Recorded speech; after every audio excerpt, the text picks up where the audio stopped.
আচ্ছা, এখন একটা ছোট যেটা তফাৎ আছে আরকি। জানেন যারা সিএসই পড়তেছে বা পড়ছে বা যারা সফটওয়্যার ইঞ্জিনিয়ারিং পড়তেছে বা পড়ছে তাদের ক্ষেত্রে যেটা হয় যে তারা জানে যে তার কোড প্রোগ্রামিং শিখতেই হবে।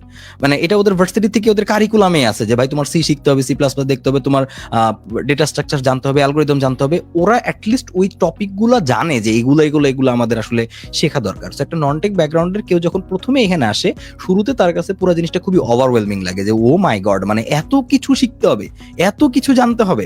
কিন্তু এখানে বিষয়টা যেটা হচ্ছে যে এইটা খুবই মানে মানে এই এই সবগুলার যে প্যাটার্ন ভেরি সিমিলার। আপনি একটা প্রোগ্রামিং ল্যাঙ্গুয়েজ শিখতে পারলে দুনিয়ার সব প্রোগ্রামিং ল্যাঙ্গুয়েজ আপনার জন্য খুব ইজি।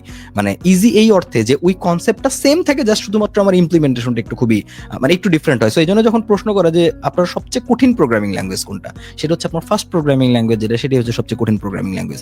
সো ওই জায়গাটাতে আমি যেটা দেখি যারা নন টেক ব্যাকগ্রাউন্ড থেকে আসেন তারা ১ম এই যেই জিনিসটা সবচেয়ে বেশি ভুল করেন সেটা হচ্ছে যে তারা আসলে খুব বেশি মানে নার্ভাস হয়ে যান এবং খুব বেশি মানে শেখার প্রতি যে ভীতি এটা তৈরি হয়ে যায়। আমাদের এক্সাইটমেন্ট থাকা উচিত যে আমি একটা নতুন কিছু শিখতে পারবো। আপনি দেখবেন যে আমরা যখন কথার কথা একটা অ্যাথলেট এবং আমাদের ভিতরে তফাৎ কি?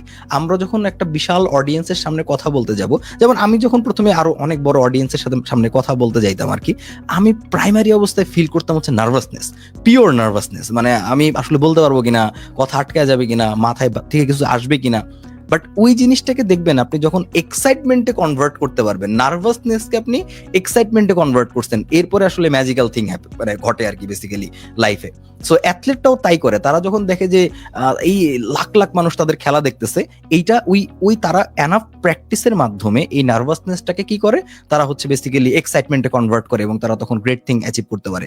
সো আমরা শুরুতে নন টেক ব্যাকগ্রাউন্ডে এখানে যখন আসবো, আমরা ইয়েস এটা ওভারওয়েলমিং, অনেক কিছু শিখতে হবে, অনেক কারিকুলাম, অনেক কঠিন, নার্ভাস লাগতে পারে। বাট আপনার ইভেনচুয়ালি প্র্যাকটিসের মাধ্যমে হচ্ছে এক্সাইটমেন্ট গ্রো করতে হবে যে ইয়েস আজকে আমি এটা করব, আজকে আমি এটা বানাবো, আমি আজকে থেকে ৬ মাস পরে এটা শিখে আমি এই ওয়েবসাইটটার ক্লোন বানাবো, একটা টার্গেট রাখবো। এই যে এক্সাইটমেন্ট, তখন আসলে ম্যাজিক্যাল থিং এখান থেকে আপনি অ্যাচিভ করতে পারেন। সো আমার মনে হয় যে নার্ভাসনেসটা হচ্ছে প্রথম ভুল, এবং এই নার্ভাসনেসটাকে যদি আমরা আসলে একটু কষ্ট করে এক্সাইটমেন্টে কনভার্ট করতে পারি সেটা খুবই ভালো হয় আর কি লং রান।